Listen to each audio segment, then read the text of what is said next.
বাংলাদেশকে প্রোটেক্ট করার জন্য কয়টা মিসাইল তৈরি করেছেন? খেলাফত এত সহজ? কয়টা পারমাণবিক অস্ত্র তৈরি করেছেন? ইরান বিশ্বের মুসলিমদের জন্য পাহারাদার, যেমনভাবে পাহারাদারি করেছিল আমাদের হযরত মুহাম্মদ সাল্লাল্লাহু আলাইহি ওয়াসাল্লামের চাচা, যিনি বিধর্মী হয়েও বেদিন হয়েও হযরত মুহাম্মদ সাল্লাল্লাহু আলাইহি ওয়াসাল্লামকে প্রোটেক্ট করেছে, আপনার দেখে দেখে রেখেছে। আজ ইরান যদি পরাজিত হয়, দেখেন আপনাদের মুসলমানদের কি অবস্থা হয়। সুন্নি সুন্নি বাই বাই, ডোনাল্ড ট্রাম্পের মুখ চাটতে চাই।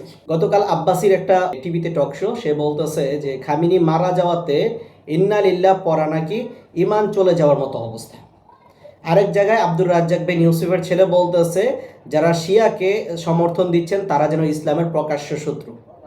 তো এটা আমি বলতে চাই যে সুন্নি সুন্নি বাই বাই, সবাই ডোনাল্ড ট্রাম্পের মুখ চাটতে চাই। আপনাদের বাবারা সুন্নি রাষ্ট্র যেগুলো আছে, ওমান, কাতার, কুয়েত, বাহরাইন, সৌদি আরব, এরা নিজেদের দেশে ঘাঁটি করতে দিছে আমেরিকাকে, সেখানে আপনাদের কোনো মাসালা নাই। আবার বড় বড় কথা বলেন, সৌদি নিয়ে যে কথা বলবে, আরে ভাই সৌদি নিয়ে কেউ কথা বলে? সৌদির যুবরাজ নিয়ে কথা বলছে। সৌদি পবিত্র রাষ্ট্র, সৌদি নিয়ে সৌদির কোনো অপরাধ আছে? একটা দেশের কোনো অপরাধ হয়?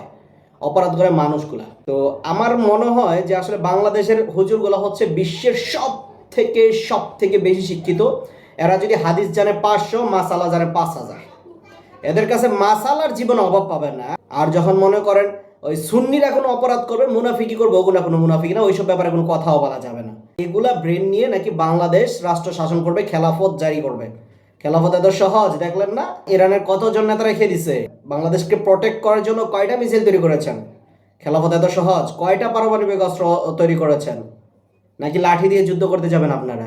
আজকে খেলাফত আইন জারি, সাপোজ ধরে নিলাম যে আপনারা এবারে খেলাফত আইন জারি করলেন, বাংলাদেশ মানে যারা হুজুর টাইপের আছেন সবাই মনে করেন দেশ চালাচ্ছেন, প্রধানমন্ত্রী হলেন।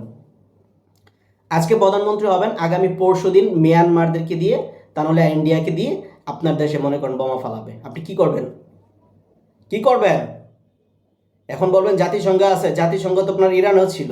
বিধর্মীরা যখন কোনো মুসলিম বিশ্বে অত্যাচার করবে সেটা জাতিসংঘের কাছে ঠিক আছে, জাস্ট একটু অপরাধমূলক কাজ, এই আর কি। আর যখন মুসলিমরা করবে তখন সেটা মৃত্যুদণ্ডীয় কাজ, হ্যাঁ, পুরো যুদ্ধ ঘোষণা করার মতো কাজ। আগে ব্রেনটা শার্প করেন। ইরান বিশ্বের মুসলিমদের জন্য পাহারাদার, যেমনভাবে পাহারাদারি করেছিল আমাদের হযরত মুহাম্মদ সাল্লাল্লাহু আলাইহি ওয়াসাল্লামের চাচা, যিনি বিধর্মী হয়েও বেদিন হয়েও হযরত মুহাম্মদ সাল্লাল্লাহু আলাইহি ওয়াসাল্লামকে প্রোটেক্ট করেছে, আপনার দেখে দেখে রেখেছে। আজ ইরান যদি পরাজিত হয়, দেখেন আপনাদের মুসলমানদের কি অবস্থা হয়। আর সৌদি আরব নিয়ে, ওমান নিয়ে, কাতার নিয়ে কয়টা মাসালা দিচ্ছেন। আর খামিনি মারা গেছে দেখে তো আপনাদের একেবারে খামিনি মারা যাওয়াতে যারা পড়বে, ইন্না লিল্লাহ পড়বে, তাদের ইমান চলে যাওয়ার অবস্থা হয়ে যাবে। মাসালা মারান আপনারা। আব্দুর রাজ্জাক বিন ইউসুফের ছেলে আরেক ফাজিল, ও বলতেছে মনে করেন তারা সরাসরি যেমন আপনার ইসলামের বিরুদ্ধচারণ করলো। তাহলে এক কাজ করেন, আপনি ওই যে ট্রাম্পের ললিপপটা চাটেন গিয়ে। চাটতেছি তো, সৌদি আরব, বাহরাইন, কাতার, কুয়েত চাটতেছেন, আর তো সবাই সুন্নি, আপনিও গিয়ে চাটেন।